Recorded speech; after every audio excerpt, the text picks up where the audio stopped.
চলতি মরশুমে কৃষকদের কাছ থেকে সহায়ক মূল্যে ধান কেনার প্রক্রিয়া কিংবা উদ্বোধন আজ শুরু হলো এবং আজ থেকে এই প্রক্রিয়া বিভিন্ন জায়গায় চলবে তা ইতিমধ্যে খাদ্য দপ্তরের মন্ত্রী এবং রাজ্যের কৃষি ও কৃষক কল্যাণ দপ্তরের মন্ত্রী সাংবাদিক সম্মেলন করে জানিয়েছেন। সেদিক থেকে আজ মাধববাড়িতে আয়োজনের উদ্বোধনী পর্বে উপস্থিত ছিলেন কৃষি ও কৃষক কল্যাণ দপ্তরের মন্ত্রী রতনলাল নাথ, রয়েছেন খাদ্যমন্ত্রী সুশান্ত চৌধুরী সহ অন্যান্যরা এবং সেখানে আলোচনায় তারা যে বিষয়গুলো উত্থাপন করেছেন আমরা অবশ্যই শুনবো। আমরা সে আয়োজনে কৃষি ও কৃষক কল্যাণ দপ্তরের মন্ত্রী রতনলাল নাথ কি বলছেন আমরা সরাসরি ভাষণের অংশ বিশেষ শুনবো। আমাদের দেশের প্রধানমন্ত্রী সবচেয়ে বেশি গুরুত্ব দেয় চারটি বিষয়ের উপর: কৃষক, গরিব, মহিলা এবং যুবক। উনি মনে করে এদেরকে যদি আত্মনির্ভর করানো যায় তাহলে এক ভারত শ্রেষ্ঠ ভারত হবে। এগুলো প্রধানমন্ত্রীর লাইন। এবং সবচেয়ে বেশি গুরুত্ব দিচ্ছে কৃষকদের এবং কৃষকদের আয় বৃদ্ধি করতে হবে। আপনারা জানেন, একটু আগে বলেছি, প্রধানমন্ত্রী কৃষক সম্মান নিধি, কৃষকদের যাতে আয় হয় এই জন্য দেশের প্রধানমন্ত্রী কৃষক সম্মান নিধি করেছেন এবং এই পর্যন্ত সারা দেশে আমাদের রাজ্যে বিশেষ করে 2,76,000 কৃষক কত টাকা পেয়েছে? 790 কোটি। আমাদের রাজ্যে 18 কিস্তি, সামনে আসছে আবার 19 কিস্তি। 2,76,000 কৃষক 790 কোটি টাকা পেয়েছে আমাদের রাজ্যে। আমরা কৃষকদের সাহায্যের জন্য কি করি? আমরা সহায়ক মূল্যে ধান ক্রয় করি, যেটা আজকে মার্কেটে, এই জিরানিয়া মার্কেটে ধানের দাম কত? 1 মণ ধানের দাম, আপনারা কুইন্টাল বললে অসুবিধা হতে পারে, 1 মণ ধানের দাম 700 টাকা। 1 কেজি ধানের দাম 18 বা 19 টাকা ম্যাক্সিমাম। খাদ্য দপ্তর কি করছে? খাদ্য দপ্তর বা রাজ্য সরকার দিচ্ছে 23 টাকা পার কেজি, মার্কেটে 700 টাকা এবং আমরা দিচ্ছি 920 টাকা। অর্থাৎ কৃষকদের হাতে টাকা পৌঁছো, তাদের সাহায্যের হাত বাড়িয়ে যাক। গেল আপনার প্রধানমন্ত্রী কিষাণ সম্মান নিধি, গেল সহায়ক মূল্যে ধান ক্রয়। এবার আরো সাহায্য করো। কিভাবে? ওই দেখুন মেশিনগুলি আগে দেবে, কৃষি যন্ত্রপাতি দিয়ে তাদের সাহায্য করো, কৃষি বাজার তৈরি করে দাও। আপনাদের এখানে একটা মার্কেট হতে যাচ্ছে এসএন কলোনিতে, 2 তলা মার্কেট হবে। অর্থাৎ কৃষকদের সামগ্রী বাজারে এনে যাতে সঠিক মূল্য পেতে পারে বাজার তৈরি করে দেওয়া। একদিকে প্রধানমন্ত্রী কৃষক সম্মান নিধি সাহায্য করছে, প্রধানমন্ত্রী সহায়ক মূল্যে ধান ক্রয় করছে, সরকার কৃষি যন্ত্রপাতি দিয়ে সাহায্য করছে, কৃষি বাজার তৈরি করে দিচ্ছে, সার বীজ দিয়ে সাহায্য করছে। ভারতবর্ষের মধ্যে কোথাও সারের সাবসিডি নাই, একমাত্র ত্রিপুরা রাজ্য। সারা ভারতের কোন রাজ্য সরকার সারতে সাবসিডি দেয় না। আমাদের ত্রিপুরা সরকার, যদিও আমরা কম দিচ্ছি, 60 আমরা বোধহয় 60 পয়সা পার কেজিতে সাবসিডি দিচ্ছি। সার বীজ দিয়ে সাহায্য করো, কৃষি ঋণ দেওয়া। এ পর্যন্ত আমাদের সরকার আসার পরে কত লোক কৃষি ঋণ পেয়েছে? এ পর্যন্ত 3,72,000 কৃষক কৃষি ঋণ পেয়েছে ত্রিপুরা রাজ্যে। 3,72,000 শুধু আমাদের সরকারের পিরিয়ডে। এবং কত টাকা গেছে তাদের কাছে? 2,025 কোটি টাকা কৃষি ঋণ দিয়েছে। আমরা সয়েল হেলথ কার্ড দিচ্ছি। আমাদের যেমন শরীর খারাপ হলে আমাদের ডাক্তারের কাছে যাই, আয়ুষ্মান কার্ড আছে, আমরা দিচ্ছি সয়েল হেলথ কার্ড। অর্থাৎ জমির কি রোগ হয়েছে সব জমিতে সবকিছু হয় না, সেই জন্য যা হয়েছে হেলথ কার্ড দেওয়া হচ্ছে, তাদের যাতে সাহায্য করা যায়। আমরা মাটি পরীক্ষা করে নিচ্ছি, কুল চেম্বার তৈরি করে নিচ্ছি, গোডাউন তৈরি করে নিচ্ছি। অর্থাৎ কৃষকদের পাশে সরকার পাশে দাঁড়িয়েছে। আপনারা জানেন গ্রাম গরিব কৃষক আমাদের সবচেয়ে বেশি প্রায়োরিটি সেক্টর, এবং কৃষক হলো আমাদের অন্নদাতা। এটা কিন্তু ভুললে চলবে না, এখানে বিরাট সংখ্যক কৃষক রয়েছে। আপনারা জানেন সারা দেশে মানুষ কত? 140 কোটি, কৃষক কত? 20 কোটি পরিবার। 20 কোটি পরিবার যদি স্ট্রাইক করে, আপনি খাবেন কি? আমাদের রাজ্যে 42 লক্ষ লোক, কৃষক কত? 3,72,000। 3,72,000 মানুষ আপনার খাদ্য যোগান দিচ্ছে। সুতরাং প্রধানমন্ত্রী সেই জন্য সবচেয়ে বেশি গুরুত্ব দিচ্ছে কৃষকদের। এখানে যারা আছেন আমাকে বলেন তো দেখি, কারা কারা ফ্রি চাল পাচ্ছেন? একটু হাত উঠান তো দেখি।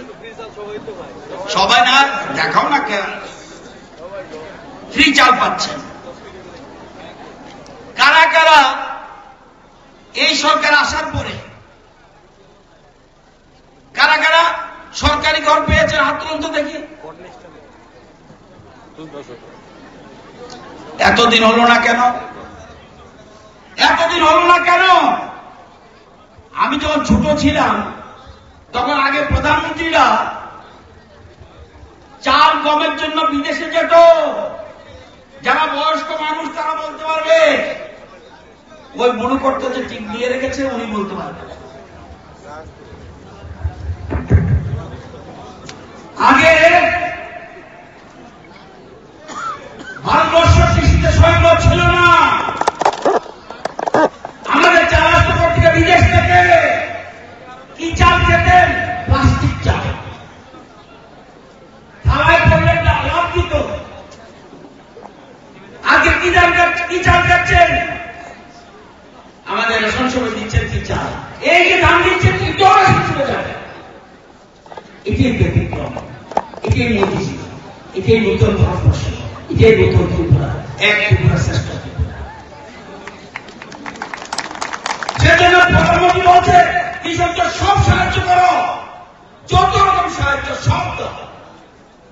আমার দপ্তরের ডাইরেক্টর রয়েছে, আমি রয়েছি, আমাদের দপ্তরের অন্যান্য আধিকারিকরা রয়েছে, সকল রকম সাহায্যের জন্য আমরা হাত বাড়াবো। এর জন্য কোনো অসুবিধা হবে না। যখন এসে কোথায় এসে এই এলাকার জন্য সব রকম সাহায্যের জন্য কোন রকম স্টেশনে থাকছেন তো, যত রকম সাহায্য না পারলে ডিপার্টমেন্টকে বলে আমরা সব রকম সাহায্য দেবো। একটা ব্যক্তি আমি বলেছি এজেন্সি কি বলছে, কোন জমি খালি রাখবেন না, কোন জমি খালি রাখবেন না। যার করতে চাকরেন, আম গাছ লাগান, কলা গাছ লাগান, ফুল গাছ লাগান, জায়গা খালি রাখবেন না। আত্মনির্ভর হতে হবে। আমাদের রাজ্যে বর্তমানে 3টা ডিস্ট্রিক্ট আত্মনির্ভর খাদ্য শস্যে।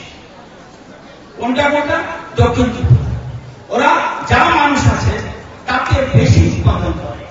গোমতী, তারও যা মানুষ আছে, গোমতী জেলা এতে বেশি উৎপাদন করে। সিপাহী জেলা মানুষ যা আছে তাতে বেশি উৎপাদন করে। গোয়া জেলা একটু শহর আছে, ধলাই জেলা তারাও শহর আছে 4,000 মেট্রিক টন। উনকোটি তাদের বেশি শহর আছে 12,000 মেট্রিক টন। সবচেয়ে আমাদের ওয়েস্ট ত্রিপুরাতে যেহেতু অফিস আদালত বেশি। আমাদের রাজ্যে কত জমি? আমাদের রাজ্যে কত জমি? আমরা কাউকে জিজ্ঞেস করলে জমির পরিমাণ কত, আমরা প্রশ্ন ত্রিপুরার আয়োজন কত, আমরা বলে দিই 10,000 এত বর্গ কিলোমিটার। এবার আমি কানিতে আনি 60,62,000 টাকা। এর মধ্যে ইটও আছে। এটা কি ধান হবে? এটা ধান হবে না তো। জমি, বাড়ি, ঘর, জমি, রাস্তাঘাট, অফিস আদালত সব মিলে 60,62,000 টাকা। তার মধ্যে 29 লক্ষ কানিতে ফসল হয় আর 15 লক্ষ কানিতে মাত্র ধান হয়। তাই কি করতে হবে? 15 লক্ষ প্রাণীর মধ্যে যাতে বৈজ্ঞানিক গতিতে চাষাবাদ করতে হয়, এই জন্য আমাদের সরকার প্রতিনিয়ত, কালকে আমরা একটা সংসদে পরীক্ষা দিয়েছি মাটির গুণমান পরীক্ষা করার জন্য, এই মাটিতে কোন ফসল ভালো হবে, কোন ফসলের পর কোন ফসল সার দেওয়া উচিত, সবগুলো সরকার সাহায্য করেছে। কোন জায়গা খালি রাখবে না, আত্মনির্ভর হতে হবে। স্বামী বিবেকানন্দ বলছে পৃথিবীর সমস্ত সম্পদ যদি এখানে এনে দেওয়া হয় তাহলে পর্যাপ্ত হবে না যদি আত্মনির্ভর না বানানো। আমাদের সরকার আত্মনির্ভর হতে চাইছে, প্রধানমন্ত্রী চাইছে, রাজ্যের মুখ্যমন্ত্রী আছে, রাজ্য সরকার চাইছে আমরা আত্মনির্ভর বানানোর জন্য। এবং সেই জন্যই এই যে বলছে এত লোক হাত দিয়েছেন ফ্রি চাল, কত লোক পাচ্ছে? 81 কোটি। কত লোক পাচ্ছে? 5 কেজি করে বাবু প্রতি মাসে 5 কেজি করে পাচ্ছে 2476 মুসলিমরা। তাহলে কি করবে? বলছে আমি ফ্রি চাল দিচ্ছি, কিন্তু আপনি নিজের পায়ে দাঁড়ান। আজীবন দেবে আপনাকে, আজীবন দেবে না। সে যে বলছে আমি ফ্রি চাল দিচ্ছি, তুমি নিজের পায়ে তৈরি হও, নিজের পায়ে দাঁড়াও, সেই জন্য সরকার সব রকম সাহায্য করছে। এটাকে মাথায় রাখতে হবে। আমরা ভারতবর্ষ কিভাবে এগোচ্ছি চিন্তা করতে পারবেন। আগে এখানে যারা বলছেন কার কার বাড়িতে জলের লাইন গেছে একটু হাত তুলে তো দেখি। এত মানুষের বাড়ি জলের লাইন গেছে, এতদিন গেল না কেন? কেন গেল না? কি বলে? আগে সরকার বলতো আমরা মৌলিক অধিকার কি অন্ন বস্ত্র বাসস্থান এলো না কে, ঘর হলো না কে, জল পেল না কে, এটা প্রশ্ন নিজের মনের প্রশ্ন করবে। আজকে জাতীয় সড়ক একটা ছিল, এখন 6টা কমপ্লিট, আর 3টা চলছে। আগে কত কিলোমিটার জাতীয় সড়ক ছিল? 99 কিলোমিটার। এখন কত? এর মধ্যে হয়ে গেছে আমাদের সময় 356 কিলোমিটার। এটাই নিম্ন, এটাই পার্থক্য। আজকে সবাইকে বলছি আত্মনির্ভর হওয়ার জন্য। এই জন্য কৃষি দপ্তর, খাদ্য দপ্তর কিন্তু নিজের দপ্তরের পয়সা দিয়ে বলছে, আমি কতবার বলেছি, আমি না শুধুমাত্র বিরোধী দলের বারবার বলতে বিধানসভায় যে তুমি ধান কিনো, কৃষকের চাষ করবে না, চাষ ছেড়ে যাবে। কেন? উপযুক্ত দাম পাচ্ছে না, এই জন্য সহায়ক মূল্যে আমরা ধান কিনছি। এবং যেটা বলছে কারেক্ট, প্রথম মিটিংয়ে এই সরকার আসার পরে প্রথম মিটিংয়ে সিদ্ধান্ত ক্যাবিনেটের সিদ্ধান্ত হচ্ছে ধান আমরা ক্রয় করব। আজকে এই জিনিসটি ভাবতে হবে। তো আপনারা জানেন যে কৃষিতে বাজেট কত ছিল আগে? বাবাদের সময় বাজেট ছিল 330 কোটি। এখন বাজেট কত? 539 কোটি।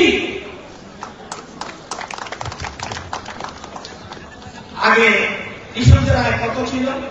মাসে 6,580 টাকা। এখন কৃষকদের মাসিক আয় কত? 13,590 টাকা। ওই যে আয় বাড়ানো, শুধু আয় বাড়ানো। এই আয় বাড়ানোর জন্য মূল প্রোগ্রাম আছে সহায়ক মূল্য ধান, কৃষকদের আয় বাড়ানো। তাহলে আপনারা এক করতে হবে। আপনারা জানেন যে আপনাদের এই জিরানিয়া মহকুমায় আপনার কত লোক? 2,64,000 লোক আপনার এই জিরানিয়া। আপনার চাল কম লাগে কত কেজি? 38,500 মেট্রিক টন আমাদের ধান লাগে। আপনারা কত উৎপাদন করছেন? আপনারা করছেন 18,300 মেট্রিক টন। তাইলে ফুড ডিপার্টমেন্ট যদি বলে আমি রেশন দিতাম না, উপাস খেয়ে বলবেন নি। এই জন্য আত্মনির্ভর হতে আপনাদের লোকটা, যদিও আপনাদের এখানে অনেক পরিচয় শ্রমিক আছে, অনেক বিরাট সংখ্যক, এই জন্য সংখ্যাটা আপনাদের বেশি। বাইরের লোক আছে এখানে, স্থায়ী মানুষ ছাড়াও বাইরের লোক বিরাট সংখ্যক আছে। তো আমি বারবার বলছি যে আত্মনির্ভর হতে হবে, এটাকে মাথায় রাখতে হবে। এবং আমাদের সরকার সব রকম আপনাদের কৃষকের বিমা পর্যন্ত আমরা করে দিচ্ছি। আমরা ফ্লাডের পরে বেশি দিতে পারিনি সাহায্য, পাশে দাঁড়িয়েছি, সাহায্য করেছি। আবার এর মধ্যে আমরা 52 কোটি টাকা এর মধ্যে আসবে কৃষক আবার, এটা আমরা যারা কৃষিকাজের সাথে যুক্ত, যাদের ক্ষতি হয়েছে সার্ভে করেছি, তাদের কাছেও একটা ভালো অ্যামাউন্ট আপনাদের পৌঁছে যাবে কিছুদিনের মধ্যে, এটা আমরা আপনাদের জানাই। আপনারা জানেন যে সব ধরনের সাহায্য আমাদের সরকার করছে। আজকে কারা কারা গরু দিয়ে আল চাষ করেন, একটু হাত তুলেন তো দেখি। ওই একজন বলে পাইছে, এই 1000 মানুষ 1500 মানুষের মধ্যে একজন আলু পাইছে। দেখছেন, এটাই পরিবর্তন। আজকে মানুষ সব ধরনের সাহায্যের জন্য জমি তৈরি করবেন, ট্রাক্টর দিচ্ছি, পাওয়ার টিলার দিচ্ছি। এবার চারা রোপণ করবেন, আমরা পেডিট্রাক্টর দিচ্ছি, মেশিনে বসিয়ে দিবেন চারা। আমরা কি করেন, জ্বালানি করেন, জ্বালা মেশিনে বসিয়ে দিবেন, একটা করে করে দিবেন, এবং অল্প সময়ের মধ্যে কয়েকটাই জায়গা আপনি চারা লাগাইতে পারবেন। নিরানি করবেন, পাওয়ার উইয়ার, রোগ পোকার জন্য আমরা বিভিন্ন ধরনের পাওয়ার স্প্রেয়ার এগুলি আমরা দিচ্ছি। ধান কাটার জন্য রিপার, ধান মারার জন্য আগে কি করতো, ওটার মধ্যে একটা কুটি দিত, তারপরে ধান মিশাইত, তারপরে তিতি করে বলতো, তারপরে ধান করতো। আসেই না, এটাই আধুনিক ভারতবর্ষ এবং মোদীজির ব্লেসিং। কেউ মোদী থেকে আমি বলছি, আপনি মানতে পারেন না মানতে পারেন, ভারতবর্ষের বেশিরভাগ মানুষ মোদীকে ভগবান মনে করছে।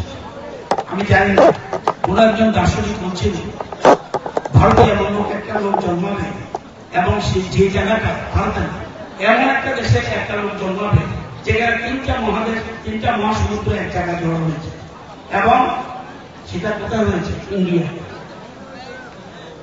আরব সাগর, ভারত মহাসাগর এবং বঙ্গোপসাগর, এই 3টা সমুদ্র ভারতে জন্মেছে। এবং কেউ কেউ বলছে, নস্ট্রাডাম বলছে, আগে নস্ট্রাডাম কথা মন দিয়েছে, অনেকে বলছে মোদীজি বলতে সেই জিনিস। আজকে সেই জিনিস নিয়ে আমরা এগোচ্ছি। ভারতকে কোথায় নিয়ে যাচ্ছে, সর্বক্ষেত্রে আজকে ভারত এগিয়ে যাচ্ছে। তো যারা কৃষক বন্ধু আছেন, আমি আপনাদেরকে প্রণাম জানাচ্ছি, কারণ আপনারাই একমাত্র অন্নদাতা, আপনাদের কেউ বললে চলবে না। এই জন্য কৃষিযুক্ত খাদ্যতত্ত্ব যৌথভাবে আমরা এখানে এসেছি। আমাদের রাজ্য সরকার আপনাদের পাশে আছে, যত জমি আছে বারবার বলছি, খালি রাখবেন না, যা ইচ্ছা কোনো খালি রাখবেন না। এবং সমস্ত ধরনের চারা, নারকেল চারা বলবেন, হিউজ দেব, কাল নারকেল চারা বলবেন, এসে বলবেন, আমরা যত নারকেল চারা, যত সুগার চারা। আপনারা জানেন ভারতবর্ষের মধ্যে 6 পজিশন ইন্ডিয়া আর ত্রিপুরা, যেখানে ধানের উৎপাদন পার হেক্টরে আমরা অনেক বেশি করছি, 6 পজিশন। আমরা টমেটো আমরা 4th পজিশন ইন্ডিয়ার মধ্যে, আমরা সুপারি আমরা 2nd position, Arunachal 1st position, আমাদের 2nd পজিশন। তো আমাদের রাজ্য ছোট হতে পারে, কিন্তু এই ছোট জায়গায় কাজে লাগিয়ে আমরা একটু রাষ্ট্রের সঙ্গে বাড়াবো। আপনারা ভাগ্যবান। আপনারা ছিলেন সেখানে কৃষি ও কৃষক কল্যাণ দপ্তরের মন্ত্রী রতনলাল নাথ যে বক্তব্য রেখেছেন তার অংশবিশেষ শুনলেন, এবং এই আয়োজনে রাজ্যের খাদ্যমন্ত্রী সুশান্ত চৌধুরী তিনিও এই অনুষ্ঠানে উপস্থিত আছেন। তিনি এলাকার বিধায়ক এবং এই অনুষ্ঠানে তিনি সরাসরি রয়েছেন। আমরা সরাসরি সেই সহায়ক মূল্যে ধান কেনা যে পর্ব, সেই পর্বের খানিকটা দৃশ্য আমরা আপনাদের কাছে তুলে ধরছি। রাজ্য সরকারের 2 মন্ত্রী, কৃষি ও কৃষক কল্যাণ দপ্তরের মন্ত্রী রতনলাল নাথ এবং খাদ্যমন্ত্রী সুশান্ত চৌধুরীর উপস্থিতিতে মূলত এই কর্মসূচি, এবং এই কর্মসূচির উদ্বোধনী পর্বে আপনারা দেখছেন 2 মন্ত্রী সরাসরি হাত লাগালেন তাদের সঙ্গে, যাদের নিয়ে আমরা বিভিন্ন সময় কথা বলি, যাদের নিয়ে গোটা দেশ বিভিন্নভাবে আলোচিত।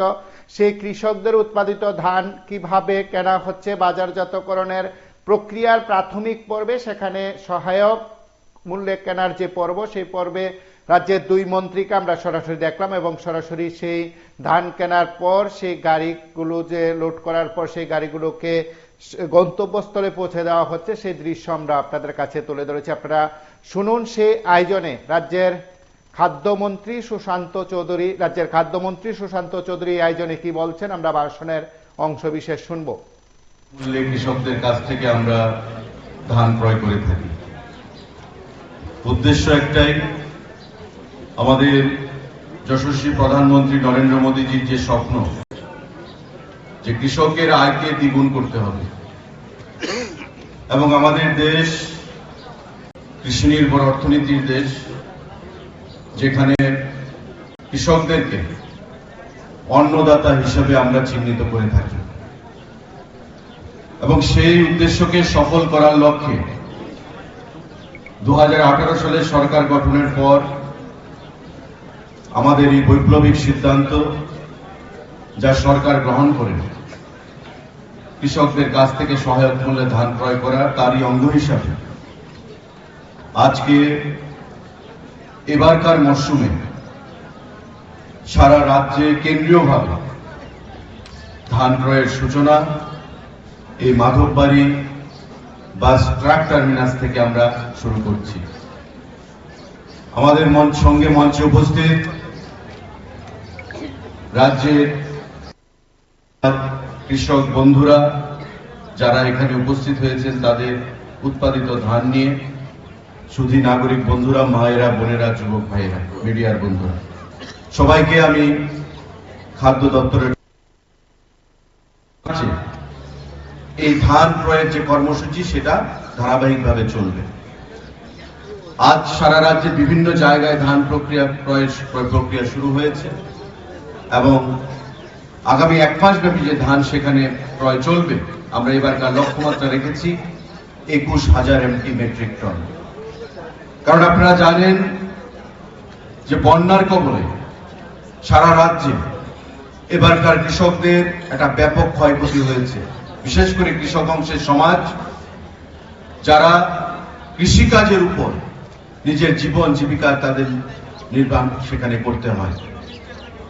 একটা বিশাল অংশের কৃষক তারা ভয়াবহ বন্যার কবলে গত অগাস্ট মাসে সেখানে পড়ে এবং তার থেকে পরিত্রাণ পাওয়ার জন্য কৃষি দপ্তর থেকে তাদেরকে যথেষ্ট সহযোগিতারও হাত বাড়িয়ে খাদ্য দপ্তর মিলে যৌথভাবে সিদ্ধান্ত গ্রহণ করেছি যে এবারকার যে ধান, অনেকেই বলেছিলেন যে ধান হবে না, কিন্তু আমি আন্তরিকভাবে ধন্যবাদ জানাবো যে প্রতিটি মহকুমার সঙ্গে, প্রতিটি পঞ্চায়েত সমিতির সঙ্গে, প্রতিটি বিডিওর সঙ্গে এবং প্রতিটি এসডিএম এর সঙ্গে ভিডিও কনফারেন্সিং এর মাধ্যমে আমরা প্রত্যেক জেলা থেকে, প্রত্যেক মহকুমা থেকে টার্গেট এনেছি যে এবারকার মরশুমে আমরা কতটুকু ধান ক্রয় করতে, যে গত সিজনে যেটা হয়েছে তার থেকে বেশি এবার আমাদেরকে সেখানে টার্গেট দেওয়া হয়েছে। 21,000-এর উপর বেশি মেট্রিক টন আমাদের ধানের ক্রয়ের সেখানে লক্ষ্যমাত্রা ধার্য করা হয়েছে। এটা বন্যা পরবর্তী পরিস্থিতিতে আমাদের কাছে একটা বিশাল টার্গেট বলে আমি মনে করি। এবং 23 টাকা মূল্যে আপনারা জানেন যে প্রতি বছরই যে এমএসপি রেট কেন্দ্রীয় সরকার দ্বারা সেখানে বৃদ্ধি করা হয়। গত বছর ছিল 21 টাকা 83 পয়সা, আজকে সেটা 23 টাকা হয়েছে, আগামী দিনে সেটা আরো বাড়বে। এবং আমরা দ্ব্যর্থহীন ভাষায় সেটা বারবার ঘোষণা দিই, যতদিন আমাদের সরকার আছে ত্রিপুরা রাজ্যে এবং ভারতবর্ষে, আমাদের কৃষকদের কাছ থেকে এই প্যাডি প্রকিউরমেন্ট সেটা কখনো বন্ধ হবে না, সেটা কখনো বন্ধ হবে না যতদিন আমাদের সরকার এই রাজ্যে এবং আমাদের মোদীজির নেতৃত্বে ভারতবর্ষে শাসন করছে বন্ধুরা। অথচ আমরা দেখেছি যে বিগত দিনে 18 সালের আগে যখন অন্য সরকার ছিল, কৃষকদের কাছ থেকে ধান ক্রয় করার জন্য আমাদের যিনি আজকে কৃষি মন্ত্রী বিরোধী দলনেতা ছিলেন বা বিরোধী দলের বিধায়ক ছিলেন, বিধানসভার ভেতরে বারবার বলতেন, বিধানসভার বাইরে আমরা বলতাম যে কৃষকদের কাছ থেকে সহায়ক মূল্যে ধান ক্রয় করতে হবে। আমরা কি দেখতাম? ঝান্ডা হাতে নিয়ে ওই শাসক দলের নেতৃত্বরা, কর্মীরা রাস্তায় মাঠঘাট গরম করত। কি বলতো? কেন্দ্রীয় সরকার বঞ্চনা করছে, তাই আমরা কিনতে পারছি না, কেন্দ্রীয় সরকারকে সিদ্ধান্ত গ্রহণ করতে হবে, কেন্দ্রীয় সরকার ধান ক্রয় করবে। বন্ধুরা, আমার প্রশ্ন, যারা কৃষক সমাজ আছে, সাধারণ জনগণ আছে, আমরা বারবারই বলি, যখন ধান ক্রয়ের সূচনা হয় প্রতিবার আমি বছরে দুবার এই মাধববাড়ি টার্মিনাসে এসে নিজ হাতে ধান ক্রয়ের সূচনা করি। কারণ এই ধান ক্রয় আমাদের কাছে খুবই গুরুত্বপূর্ণ, অন্য কারোর কাছে না থাকলে। কারণ আমরা চাই কৃষকদের আয় দ্বিগুণ হবে, আমরা চাই কৃষকদের অর্থনৈতিক বুনিয়াদ শক্তিশালী হবে, আমরা চাই গরিব অংশের মানুষের অর্থনৈতিক বুনিয়াদ শক্তিশালী হবে। আমাদের দল থেকে যখন দাবি করা হতো, তদানীন্তন সরকার বলতো কেন্দ্রীয় সরকার দেয় না, কেন্দ্রীয় সরকার ধান ক্রয় করছে না। আমরা কি করে করলাম? তবে রাজ্য সরকার আমাদের গঠিত হওয়ার পর আমরা এই বৈপ্লবিক সিদ্ধান্ত, যুগান্তকারী সিদ্ধান্ত আমরা কি করে গ্রহণ করলাম? আমাদের সরকারের নেতৃত্বে, আমাদের তদানীন্তন মুখ্যমন্ত্রীর নেতৃত্বে, আমাদের মন্ত্রীদের নেতৃত্বে। কারণ কেন্দ্রীয় সরকার বলেছে, আগের বিধানসভা সেশনে বিরোধী দলনেতা যিনি রয়েছেন উনিও মানুষকে বিভ্রান্ত করতে চেয়েছিলেন যে কেন্দ্রীয় সরকার দেয়নি তাই আমরা করতে পারিনি। আমি খাদ্য দপ্তর থেকে কাগজ দিয়ে উনাকে মানুষের বিধায়কদের সামনে বিধানসভার ভেতর প্রমাণ করে দিয়েছিলাম যে কেন্দ্রীয় সরকার এই কথা বলেনি। কেন্দ্রীয় সরকার বলেছিল যে ডিসিপি মোডে, ডিসেন্ট্রালাইজড প্রকিউরমেন্ট সিস্টেম মোডে রাজ্য সরকারকে ধান ক্রয় করতে হবে, কেন্দ্রীয় সরকার রিইনভেস্টমেন্ট করবে, টাকা ফেরত দেবে। অর্থাৎ রাজ্য সরকারকে সিদ্ধান্ত গ্রহণ করতে হবে ধান ক্রয় করার, কেন্দ্রীয় সরকার শুধু টাকা দেবে, যে টাকা রাজ্য সরকারের খরচ হবে সেই টাকা কেন্দ্রীয় সরকার রিইনভেস্টমেন্ট করবে, অর্থাৎ ফিরিয়ে দেবে রাজ্য সরকারকে। অথচ তদানীন্তন মুখ্যমন্ত্রী মানিক সরকার, তাদের মন্ত্রীরা এবং বর্তমান বিরোধী দলনেতা জিতেন চৌধুরী কি বলেছেন? যে কেন্দ্রীয় সরকার সহায়তা করেনি তাই আমরা ধান ক্রয় করতে পারিনি। আসলে কেন্দ্রীয় সরকার বারবার বলেছে যে আপনারা ক্রয় করুন, আমরা আপনাদের অর্থ দিয়ে দেব, রাজ্য সরকারকে সেই সিদ্ধান্ত গ্রহণ করতে হবে। আপনারা করতে পারেননি 25 বছর থেকে। আমাদের সরকার যে সিদ্ধান্তগুলো, রতনদা তখন শিক্ষামন্ত্রী ছিলেন, প্রথম ক্যাবিনেটে যে সিদ্ধান্তগুলো গৃহীত হয়েছিল, আমাদের প্যাডি প্রকিউরমেন্টের সিদ্ধান্ত ছিল তার মধ্যে একটা সিদ্ধান্ত। প্রথম ক্যাবিনেটে যে সিদ্ধান্ত গ্রহণ করা হয়েছিল, আমাদের এমবিবি বিমানবন্দরকে মহারাজা বীর বিক্রমের নামে উৎসর্গ করার সিদ্ধান্ত গ্রহণ করা হয়েছিল 18 সালে আমাদের সরকার গঠিত হওয়ার পর। বন্ধুরা, আপনারা 25 বছরে যেটা পারলেন না, আমরা সরকার এসে প্রথম ক্যাবিনেট মিটিং এ সেই সিদ্ধান্তটা গ্রহণ করলাম। বন্ধুরা, রাজ্যের কৃষকদের অর্থনৈতিক বুনিয়াদকে শক্তিশালী করার লক্ষ্যে। আজকে 2024 সাল শেষ লগ্নে আমরা দাঁড়িয়ে আছি। 18 সাল থেকে বছরে দুবার করে সেই প্যাডি প্রকিউরমেন্ট শুরু হয়েছে এবং হিসাব করে আমরা যা দেখলাম, শ্রদ্ধেয় রতনলাল নাথ বক্তব্য রাখবেন, 397 কোটি টাকার উপর টাকা ধান ক্রয় করা হয়েছে এখন পর্যন্ত সারা রাজ্যে কৃষকদের কাছ থেকে। 1,07,000-এর উপর কৃষক সেখানে বেনিফিট গ্রহণ করেছে সারা রাজ্যে। আমাদের এই 397 কোটি টাকা কৃষকদের পকেটে গেছে। যেদিন আপনি ধান দিলেন 3 থেকে 4 দিনের মধ্যে ডাইরেক্ট টাকা আপনার ব্যাংকে চলে যাচ্ছে। সেই টাকা আমরা রাজ্য সরকার দিচ্ছি এবং পরবর্তী সময় সেই টাকা কেন্দ্রীয় সরকার থেকে আমাদেরকে রিইনভেস্টমেন্ট করা হচ্ছে, ফিরিয়ে দেওয়া হচ্ছে। এই যে অর্থ আমাদের গ্রামীণ অর্থনীতিকে স্ফীত করবে, এই 397 কোটি টাকা এটা ধনাঢ্য কোনো ব্যক্তির কাছে যাবে না, অধিকাংশ গরিব অংশের মানুষের কাছে যাবে, রাজ্যের গ্রামীণ অর্থনীতিকে স্ফীত করবে, গ্রামীণ অর্থনীতির বুনিয়াদকে শক্তিশালী করবে। এটাই হচ্ছে আমাদের কৃষকের, প্রধানমন্ত্রী সেখানে একমাত্র উদ্দেশ্য, আমাদের সরকারের, আমাদের কৃষি দপ্তরের একমাত্র উদ্দেশ্য। বন্ধুরা, শুধু তাই নয়, পিএম কিষান, প্রধানমন্ত্রীর নেতৃত্বে কিষান সম্মান নিধি বছরে 3 বার 2000 টাকা করে কৃষকদেরকে প্রদান করা হচ্ছে, যাতে একদিকে আমাদের প্যাডি প্রকিউরমেন্টের অর্থ যাবে, একদিকে পিএম কিষানের অর্থ যাবে, একদিকে বিনামূল্যে কৃষি সামগ্রী প্রদান করা হবে, একদিকে আপনাদেরকে বিভিন্ন শস্য উৎপাদনের জন্য সহায়তা করা হবে। সমস্ত কিছু মিলিয়ে প্রতি বছরে একটা কৃষকের কাছে যেন প্রচুর টাকা তার অর্থনৈতিক বুনিয়াদকে শক্তিশালী করার জন্য প্রদান করা যায়, তার জন্য কৃষি এবং কৃষক কল্যাণ দপ্তর সেখানে কাজ করে যাচ্ছে। বন্ধুরা, কারণ আমরা বিশ্বাস করি কৃষকরা হচ্ছেন আমাদের অন্নদাতা। কৃষকের অর্থনীতি যদি ভেঙে পড়ে, ভারতবর্ষের অর্থনীতি ভেঙে পড়বে। আজকে তাই করোনা কাল থেকে শুরু করে এখন পর্যন্ত একের পর এক সিদ্ধান্ত সেখানে গ্রহণ করা হয়েছে আমাদের কেন্দ্রীয় সরকারের দ্বারা। এবং করোনাকালে যখন শিল্প, কল কারখানা, অফিস আদালত, কলেজ বন্ধ হয়ে গেছিল, সমস্ত মানব সভ্যতা যখন প্রশ্নচিহ্নের মুখে চলে এসেছিল, তখন কৃষকদেরকে কৃষিকাজ করার জন্য সেখানে নিবিড়ভাবে ভারতবর্ষের প্রধানমন্ত্রী সেখানে সিদ্ধান্ত গ্রহণ করেছিলেন। তাদেরকে এলাও করা হয়েছিল যাতে কৃষিকাজে কোনো ব্যাঘাত না ঘটে। আজকে ভারতবর্ষের কৃষক, আমাদের রাজ্যের কৃষক অর্থনৈতিকভাবে অনেকটাই ঘুরে দাঁড়াতে সক্ষম হয়েছে আজকে এই আমাদের প্যাডি প্রকিউরমেন্টের মাধ্যমে, পিএম কিষানের মাধ্যমে। এবং যে পরিমাণ লক্ষ্যমাত্রা আমাদের সেখানে ধার্য করা হয়েছে 21,000 এমপি, গত খারিফ সিজনে আমাদের 16,000 এমপি আমরা অ্যাচিভ করেছিলাম। এবার আমাদের কাছে যা টার্গেট এসছে 21,000 এমপি আমরা সেখানে অ্যাচিভ করব, যদিও ভয়াবহ বন্যার কবলে ছিল সারা রাজ্যে প্রায় 14 লক্ষ এমপির উপর ধান সেখানে উৎপাদন হয়। এই ধান থেকে চালে পরিণত হয় 8 থেকে 9 লক্ষ এমপি। আমরা লক্ষ্যমাত্রা নিয়েছি 21,000 এমপি, অর্থাৎ যে পরিমাণ প্রোডাকশন আমাদের হয় তার থেকে আমাদের টার্গেটটা খুবই কম। আমরা চাই সরকার যে টার্গেটটা ধার্যমাত্রা রেখেছে সেটা আমরা অ্যাচিভ করতে পারি আপনাদের স্বার্থে, কারণ এই সিদ্ধান্ত গ্রহণ করা হয়েছে আপনাদের স্বার্থে। আমি প্রত্যেক কৃষক বন্ধুর কাছে আহ্বান জানাবো, এই যে 51টা পিপিসি প্যাডি প্রকিউরমেন্ট সেন্টার সারা রাজ্যে খোলা হয়েছে, প্রতিবার আমরা চাই প্রতিটা ব্লকে যেন খোলা হয়। 58টা ব্লক, তার মধ্যে প্রতি ব্লকে সেখানে ধান উৎপাদন হয় না, তাই 51টা ব্লকে প্রকিউরমেন্ট সেন্টারে আমরা সেই পিপিসি কেন্দ্র আমরা খোলার সিদ্ধান্ত গ্রহণ করেছি। আমি আসার পর এখানে অনেকে আমাকে বলছিলেন যে আমার ধান মাত্র গতকালকে উঠেছে, আমি আজকে সময় করতে পারিনি, তাই আনতে পারিনি। আমি আপনাদের আশ্বস্ত করতে চাইছি, চেয়ারম্যান পঞ্চায়েত সমিতির প্রীতম বলছিল যে সময়টা বাড়াতে হবে। আপনারা নিশ্চিন্তে থাকুন, 1 কেজি ধান যতক্ষণ পর্যন্ত আমরা থাকবে কৃষকদের কাছে ততক্ষণ আমাদের প্যাডি প্রকিউরমেন্টের প্রসেস চলতে থাকবে। ভয়ের কিছু নেই, চিন্তার কিছু নেই।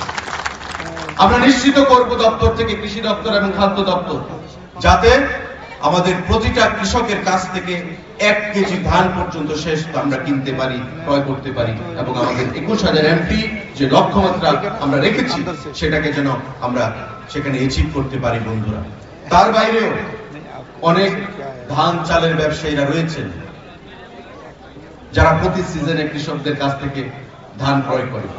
আমি একথা বলবো না যে তাদেরকে ধান দেবেন, কিন্তু আমি আপনাদের প্রত্যেকের কাছে আহ্বান জানাবো যে আমাদের যে টার্গেট, সরকারের যে 21,000 এমপি টার্গেট, সেই টার্গেটটা যেন আমরা অ্যাচিভ করতে পারি। আমাদের রাজ্য সরকারের এই সিদ্ধান্ত আপনাদের কথা বিবেচনা করে, আপনাদের দিকে দেখে। সুতরাং আপনি এবং আমি যৌথভাবে আমাদের সরকারকে সহযোগিতার মাধ্যমে কৃষকদের অর্থনৈতিক বুনিয়াদকে শক্তিশালী করার যে লক্ষ্যমাত্রা, ইচ্ছা, স্বপ্ন আমাদের সরকার বা আমাদের প্রধানমন্ত্রী, সেটাকে আমরা অ্যাচিভ করব। আজকের এই সুন্দর দিনে আমি আপনাদের প্রত্যেকের কাছে সেই আহ্বান রাখবো। পাশাপাশি আমাদের রাজ্যে 5-6টা মিলও রয়েছে, মিলাররা রয়েছে, যাদেরকে আমরা এই ধানগুলো দেব। এই মিলে যে মিলিং প্রাইস, সেটা আমাদের খাদ্য দপ্তর থেকে প্রতি বছর আমরা প্রদান করি।